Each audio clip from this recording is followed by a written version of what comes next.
বর্ষাকে উচিত শিক্ষা দিয়ে পুলিশের হাতে উল্টো ধরিয়ে দিল কমলিনী। হ্যাঁ বন্ধুরা, এমনটাই দেখা যাবে। বিস্তারিত জানতে ভিডিওটিতে লাইক দিয়ে চ্যানেলটি সাবস্ক্রাইব করে দেখতে থাকুন। গল্পের শুরুতে দেখা যাবে কিছু ঘটে যাওয়ার পর রাতে সে কমলিনী সেই কথাগুলোই ভাবতে থাকে আর খুব কষ্ট পেতে থাকে। নিজের ঘানের মধ্যে সবটা প্রকাশ করতে থাকে আর চোখ দিয়ে জল পড়তে থাকে। ঠিক তখনই নতুন সেখানে সে কমলিনীকে গান গাইতে দেখতে পায় আর তারপর কমলিনী কষ্ট পেয়ে কাঁদতে থাকে। নতুন এসে তখন বলে, হ্যাঁ কমলিনী, আমি শুধু জানতে চাই তুমি আমার ব্যাপারে কি ভাবছো? তুমিও কি বিশ্বাস করো যে এসব কাণ্ড আমি ঘটাতে পারি? বলো না। তখন কমলিনী কিছুই বলে না, চুপ করে দাঁড়িয়ে থাকে। তখন নতুন আবার বলে, আমি শুধু এটা জানতে চাই কমলিনী, তুমি আমায় বিশ্বাস করো কিনা? তোমার বিশ্বাস অবিশ্বাসের উপর অনেক কিছুই নির্ভর করছে কমলিনী। আমি শুধু তোমার মতামতটাই চাই, আমি আর কিচ্ছু জানতে চাই না।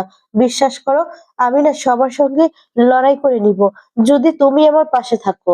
তখন কমলিনী বলে, আচ্ছা, আমি এটাই বুঝতে পারছি না, এত কিছু ঘটে গেল আর তুমি এখানে আসলে, এরপর অনুষ্ঠানে গেলে, তারপরেও আমাকে কেন কিছু বললে না? তুমি সবটা আমাকে কেন জ্বালালে না? শুধুমাত্র একটু একটু ইঙ্গিত দিয়ে রেখে দিলে, আমি তো বুঝতে পারছিলাম। তখন স্বতন্ত্র বলে, দেখো, সেখানে এত আয়োজন, এত মানুষজন, সবাই ছিল তো সেখানে, অনুষ্ঠান হচ্ছিল সেখানে, আমি কিভাবে বলতাম? আমার যতটুকু সম্ভব ছিল আমি ততটুকুই বলেছি।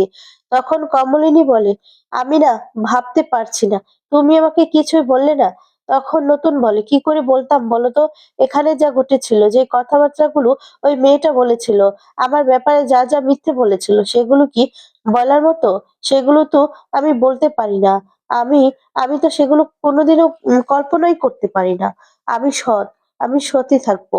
আর তখন বলে, দুনিয়ার সবকিছুর সঙ্গে আমি লড়াই করব কমলিনী। আমি শুধু তোমার কথাই জানতে চাই, আর কিছুই জানতে চাই না। কমলিনী তখন বলে, দেখো, আমি তো এখানে ছিলাম না, আমি কি করে বলবো? তখন নতুন বলে, হ্যাঁ তাই তো, তুমি তো এখানে ছিলে না, কি করে বলবে?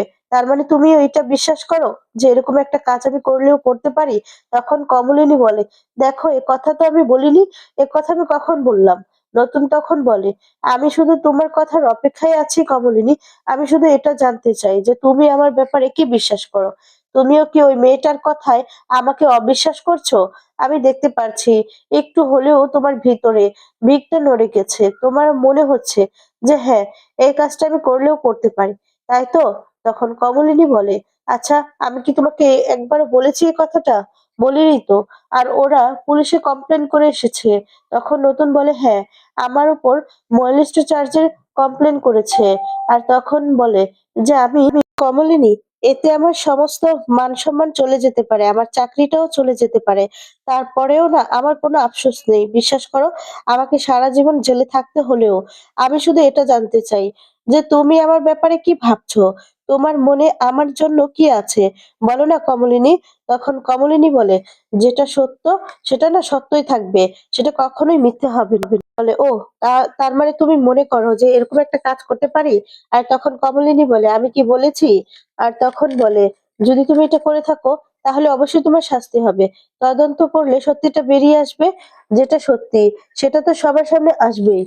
তখন এই কথা শুনে হেসে কমলিনীর দিকে তাকিয়ে বলে, হ্যাঁ তাই নাকি? তোমার কি মনে হয় যে এটা তাহলে তদন্ত হলে তদন্ত হলে সত্যিটা বের হবে? আর পুলিশ সব সময় মেয়েদের পক্ষেই থাকে, মেয়েরা যা বলে সেটাই সত্যি বলে মনে হয়। অনেক সময় সঠিক তদন্তও হয় না, আর সেই কেসটা সেখানেই ধামাচাপা পড়ে যায়, অপরাধীরাও কোনোদিনও সাজা পায় না। আর তখন বলে, সেই চাপটা ব্যক্তিকে ফাঁসানো হয়, তার দিকেই কিন্তু চাপটা হয়। তাই তোমাকে আমি জিজ্ঞেস করছি কমলিনী, তুমি কি চাও? তুমি কি চাও যে আমার শাস্তি হোক? আমি যে অপরাধটা করেছি, তোমার কি মনে হয় যেটা আমি করেছি? আমি শুধু সেটাই জানতে চাই। কমলিনী তখন বলে, আমার একটু সময় লাগবে, আমাকে একটা রাত সময় দাও। তখন নতুন বলে, ও আচ্ছা, তুমি এখন ভাববে, তাই তো? আমার মনে হয় না তুমি ভেবে কোনো উন্নতি করতে পারবে। যা বলার তুমি তো বলতে পারতে। যদি এরকম হতো না, তোমার যদি এরকম হতো তাহলে আমি কিন্তু এক সেকেন্ডও ভাবতাম না। কারণ আমি তোমাকে বিশ্বাস করি, আমি তোমাকে ভরসা করি। তাই আমি জানি যে তুমি এরকম কাজ করতেই পারো না, কোনো অন্যায় করতে পারো না। তখন কমলিনী বলে, দেখো, সেটা আমি কি করে বলবো? এখনো তো আমি কিছু জানি না। হোক না যা হওয়ার, কালকে পুলিশ আসবে, তদন্ত হবে, সত্যিটা বেরিয়ে আসবে, আসুক। শুধুমাত্র আজকের রাতটাই আমার দরকার। আজকের রাতটা কি তুমি আমাকে দেবে? প্লিজ, আমি শুধু ভাবতে চাই। তখন নতুন বলে, ঠিক আছে, তুমি ভাবো না। আমিও তো চাই যে তুমি ভাবো। কিন্তু তোমার উপর নির্ভর করছে আমার এই বাড়িতে থাকা না থাকা। তখন কমলিনী বলে, কেন? নতুন তখন বলে, হ্যাঁ, তুমি যদি আমাকে বিশ্বাস না করতে পারো, তাহলে এই বাড়িতে আমি কেন থাকবো? হ্যাঁ, আমি যেই দায়িত্ব নিয়েছি, সেই দায়িত্ব আমি সারা জীবন পালন করব কমলিনী, সেটা আমি কথা দিতে পারি। তখন কমলিনী বলে, দেখো, তুমি যদি এই বাড়িতে নাই থাকতে পারো, তাহলে তুমি আমার দায়িত্বর ভার কেন নিবে? আর সেটা আমি মেনে নিবো, সেটা তো হতে পারে না। তখন দেখা যাবে নতুন চলে যেতে লাগলেই কমলিনী বলে, কোথায় যাচ্ছ? তখন বলে, তুমি তো একটা রাত চেয়েছো। তাই আমার সাথে তুমি থাকতে কমফোর্টেবল নাও হতে পারো। তার জন্য আমি গেস্ট রুমে আছি। আর তখন কমলিনী বলে, আমি কি একবারও বলেছি যে তুমি যাও? আর তখন বলে, তুমি প্লিজ এই ঘরেই থাকো। এরপর বলে যে, আমার সমস্যা হতে পারে। আমি এখানে থাকতে চাই না। তুমি তো আমাকে বিশ্বাস করতে পারলে না, আমাকে ভরসা করতে পারলে না। আর তখন কমলিনী বলে, আচ্ছা, তোমাকে আমি কিছু বলেছি? কিছু বলিনি তো। নতুন তখন বলে যে, হ্যাঁ, আসবো তো। তুমি যদি আমাকে বলো, এখনই যদি তুমি আমাকে মতামতটা জানাও, তাহলে আমি চলে যাব। তখন বলে কমলিনী বলে, কেন? কাল তো পুলিশ আসবে এই বাড়িতে। তাহলে তোমাকে তো থাকতে হবে। আর পুলিশ আসবে এই ভয়ে কি তুমি চলে যাচ্ছ? তখন নতুন বলে, তুমি আমাকে এই চিনলে কমলিনী? আর তখন বলে, আমি পুলিশকে কেন, সারা দুনিয়ার মানুষকে ফেস করতে পারবো। শুধুমাত্র তোমার বিশ্বাসটা যদি আমার সাথে থাকে, তোমার অবিশ্বাসটা যদি আমার দিকে থাকে, তাহলে সেটা আমি মেনে নিতে পারবো না কমলিনী। তাহলে আমি নিজেকে শেষ করে দিব। আর তুমি যদি আমাকে বিশ্বাস না করো, সত্যি আমি নিজেকে শেষ করে দিব। কমলিনী তখন বলে, কি বলছো তুমি? নতুন তখন বলে, ভয় পেও না। আমি নিজেকে ওইরকম ভাবে সারা জীবনের জন্য শেষ করতে পারবো না। তবে হ্যাঁ, নিজেকে তোমার কাছ থেকে গুছিয়ে নিতে পারবো। আজকে বাবিল যেভাবে আমাকে অবিশ্বাস করলো, বাবিলের মুখেও আমি অবিশ্বাস সুর শুনতে পেয়েছি। তার মানে তুমিও আমায় অবিশ্বাস করছো। আমি না সেটা মানতে পারছি না কমলিনী। কমলিনী তখন বলে, আচ্ছা, তুমি এত কেন ভাবছো? আমি তো সেটাই বুঝতে পারছি না। তোমার কাছে তো একটা রাত আমি চেয়ে নিলাম। তখন নতুন বলে, হ্যাঁ, তুমি ভাবো না, ভাবো, আমার কোনো সমস্যা নেই। তবে আমিও না সরে যাব, দূরে চলে যাব কমলিনী। তোমাদের মাঝখানে আমি আর থাকবো না। আমিও তো একটা রক্তে মাংসে গড়া একটা মানুষ, বলো? যতক্ষণ তুমি ভাববে, ততক্ষণ না অনেক দেরি হয়ে যায়। তখন কমলিনী বলে, প্লিজ তুমি এ কথা বলো না। আমি কি তোমাকে অন্য কথা বলেছি নাকি? তুমি এসব কথা কেন বলছো? নতুন তখন বলে, না, এমনিতেই বললাম। ঠিক আছে, আমি চলে গেলাম। এই বলে নতুন সেখান থেকে চলে যায়। এদিকে দেখা যাবে ড্রয়িং রুমে সবাই বসে থাকে। ঠিক তখন বুবলাই কাউকে একজনকে ফোন করছে। এরপরে কলিং বেলটা বেজে ওঠে। তখন বলে, দেখ তো বুবলাই, কে এসেছে। এরপর দেখা যাবে দরজাটা খুলেই দেখতে পায় মিঠিল পুলিশ সহ দাঁড়িয়ে আছে। তখন তো মিঠিলকে দেখে চমকে যায়। আর তারপর মিঠিল বলে, তুমি ভেবে নিও না যে পুলিশ আমার সঙ্গেই নিয়ে এসেছি। আমি পুলিশ আসলে সঙ্গে নিয়ে আসিনি। আমিও আসতে পারলাম। আর যখনই আমি এলাম, দেখতে পেলাম যে পুলিশও এসেছে। কি ভাগ্য দেখো, আমার সাথে সাথেই পুলিশ চলে এসেছে। তখন পুলিশকে দেখে বর্ষা ইচ্ছে করেই অভিনয় করতে থাকে কান্নার, আর কাঁদতে থাকে। তখন ছোট ঠাম্মি বলছে, কেঁদো না, কেঁদো না। আরে বলছি তো, কেঁদো না। এখন তো বাড়ির সবাই পুলিশ সহ এসে এসে পড়েছে। এরপর তো পাড়ার সবাই চলে আসবে। তখন আমাদের বাড়ির মান সম্মান কোথায় থাকবে, ভাবতে পারছো তো? আর তখন বড় ঠাম্মি বলছে, অভিনয়ের শেষ নেই। এই মেয়ে যে কত অভিনয় করতে পারে। ছোট ঠাম্মি তখন বলছে, দিদি, তুমি এ কথা বলো না গো, এ কথা বলো না। অভিনয় করছে না, অভিনয় করছে না। আর তখন বলে, ও তো ন্যাকামিই করছে। আর তখন দেখা যায় এদিকে লক্ষ্মী বলে, পাপের ফল তো ভুগতেই হবে, তাই না? তখনই পুলিশ অফিসার বলছে যে স্বতন্ত্র বোস কে আছে। তখনই নতুন সেখানে চলে আসে। নতুন এসে বলতে থাকে, আমি স্বতন্ত্র বোস। আর তখন কুর্চিও কমলিনীর সাথে চলে আসে। কুর্চিকে দেখে তখন ঠাম্মি বলছে, এই কুর্চি, তুই এখনো এখানে বৌদির সাথে আছিস? এখনো বাড়িতে যাসনি?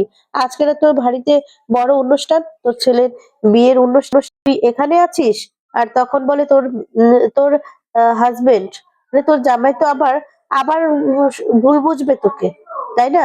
জামাই যদি রাগ করে না, তাহলে শোন, তুই এসেছিস, দেখা করেছিস, এবার যা। এবার তুই যেখানে যাওয়ার যা, তোর বাড়ি যা। তুই বাড়ি না গিয়ে এখানে কি করছিস? তখন এ কথা শুনে অবাক হয়ে যায়। আর বলে, মা, আমি আগেও তোমার কথা শুনিনি, আর এখনো তোমার কথা শুনবো না। তাই এই সমস্ত কথা বলে কোনো লাভ নেই। আমি আমি বাড়িতে যাব না। এখানে যদি আজকে না থাকি না, তাহলে আমার পাপ হবে, মহা পাপ হবে। আর তখন অফিসার বলছে, "আচ্ছা স্বতন্ত্র বোস, আপনার নামে যে একটা অ্যালিগেশন আনা হয়েছে, একটা কেস করা হয়েছে সেটা কি আপনি জানেন?" আর তখন বলে, "হ্যাঁ, আমি জানি।" এরপর বলে যে, "এত বড় একটা কেস করা হয়েছে, আপনি জানেন আর এই কাজটা আপনি করলেন কি করে?" আর তখন বলে, "আমি তো বলছি আমি এই কাজটা করিনি।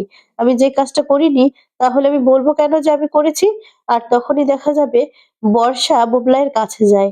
গিয়ে তখন ধরে অভিনয় করতে থাকে। আর তখন বুবলাই বলছে, "একদম অভিনয় করবে না নতুন কাকু, অভিনয় করবে না।" কাকু তখন বলছে, "আমি তো কোনো অভিনয় করছি না, কোনো অভিনয় করছি না।" আর তখন পুলিশ অফিসার বলছে, "আপনি কি বলতে চাচ্ছেন? তার মানে আপনি এই কাজটা করেননি?" তখন নতুন বলছে, "হ্যাঁ, আমি আমি যে কাজটা করিনি সেটা আমি স্বীকার করব কেন? যে আমি এই কাজটা করেছি, আমি এই কাজটা করিনি।" তখন বুবলাই চিৎকার করতে থাকে আর বলে, "মিথ্যে কথা বলবে না। আর কত অপরাধ করবে তুমি?" বাবিল তখন বলে, "এও দেখতে হলো মা।" আর তখন বলে, "আমাদের বাড়িতে কি হচ্ছে?" এরপর নতুন বলে, "বুবলাই চিৎকার করবে না। চিৎকার করে কোনো লাভ হবে না।"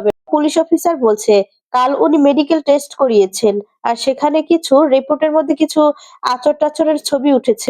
তখন বলে, "তো তাতে কি প্রমাণ হয় যে আমি" আর তখন বলে, "শুনুন, এখন আপনাকে আমরা থানায় নিয়ে যাবো। আমাদের সাথে আপনাকে যেতেই হবে। আর বলে সেখানে আপনাকে কিছু প্রশ্ন করা হবে। এরকম একটা অভিযোগ, একটা মহিলা এ সমস্ত বলেছে তাহলে আপনাকে তো সেখানে যেতেই হবে।" তখন বলে, "আচ্ছা, তার মানে আমায় আপনারা ধরে নিয়ে যেতে চান, তাই তো?" আর তখন বলে, "হ্যাঁ, ধরে নিন তাই। আপনার নামে এত বড় একটা অ্যালিগেশন এসেছে আর আপনাকে তো আমরা বসিয়ে রাখতে পারি না।" তখন মিঠি বলে, "আপনারা জানেন আপনারা কার সম্বন্ধে কথা বলছেন? কার এগেইনস্ট এ কথা বলছেন?" আর তখন বলে, "উনি একজন সায়েন্টিস্ট।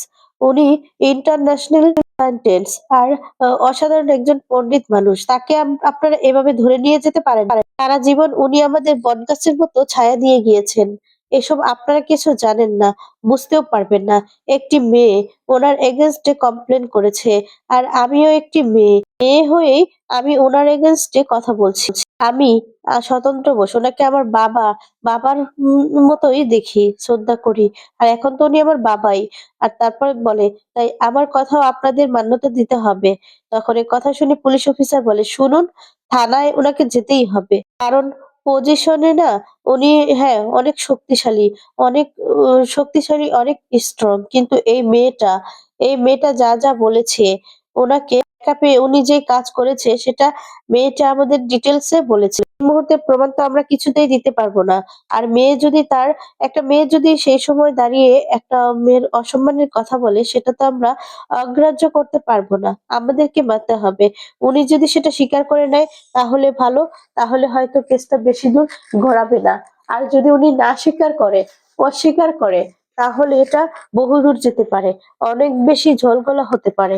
আর তখন এ কথা শুনে সবাই অবাক হয়ে তাকিয়ে থাকে। এরপর বলে যে, "দেখুন আপনি মেয়ে হন আর যাই হন না কেন, আমরা আমরা যার এগেইনস্ট এ কথা শুনেছি আর যে ব্যাপারে শুনেছি আমরা তো তাকে ধরে নিয়ে যাবো। আর আমরা সব দিক ভেবেই এখানে এসেছি।" তখন মিঠি এ কথা শুনে অবাক হয়ে যায়। বাবলি তখন বলে, "শেষ পর্যন্ত সমস্ত আমাদের বাড়িতে ঘটবে সত্যি ভাবতে পারিনি।" ছোট ঠাম্মি বলে, "পাপ না বাপকেও ছাড়ে।" ঠাম্মি তখন আরো বলছে, "ক্ষমতা, এই প্রতিপত্তি কোনো কিছুই পাপের উপর না। ক্ষমতা, প্রতিপত্তি কিচ্ছু করতে পারবে না, কিচ্ছু না। পাপ করলে তার ফল পেতেই হবে।" ঠাম্মির মুখে এমন কথা শুনে সবাই অবাক হয়ে যায়। এদিকে বড় ঠাম্মি তখন বলে, "শুনুন, আপনারা কি কিছু অস্বাভাবিক কথা বলছেন? আমিও কিন্তু এই বাড়িতে থাকি। আমি স্বতন্ত্রকে চিনি, ভালো করেই চিনি। ঠিক আছে? আর ওর দ্বারা এমন কাজ করা সম্ভবই না। ও কখনো এমন কাজ করতে পারে না।" "কি গো বৌমা, তুমি চুপ করে আছো কেন? তুমি কিছু বলো। তুমি নিশ্চয়ই তোমাকে বলতেই হবে। তুমি তো চুপ করে থাকলে চলবে না।" তখন নতুন বলে, "দেখুন, আপনাদের যদি মনে হয় যে আমাকে অ্যারেস্ট করবেন, আমি যদি এমন কাজ করে থাকি আর আমি যতই বলি না যে আমি এই কাজটা করিনি, যতই অস্বীকার করি না কেন, তারপরেও যদি আপনাদের মনে হয় যে আমাকে অ্যারেস্ট করে নিয়ে যাবেন, তাহলে তাহলে আমি যেটা করি আমি কিন্তু সেটা কখনোই স্বীকার করব না। সবসময় আমি অস্বীকার করেই যাব। আর আপনারা যদি এত কিছুর পরেও জেনেও শুনেও যদি আপনারা আমাকে ধরে নিয়ে যান, আমার তো কিছু করার থাকে না, তাই না? আপনারা নিয়ে যেতেই পারেন। চলুন।" নতুনকে যখন নিয়ে যেতে বলে ঠিক তখনই দেখা যাবে কমলিনী বলতে থাকে যে, "না, কমলিনীর মুখে এমন কথা শুনে সবাই কমলিনীর দিকে তাকায়।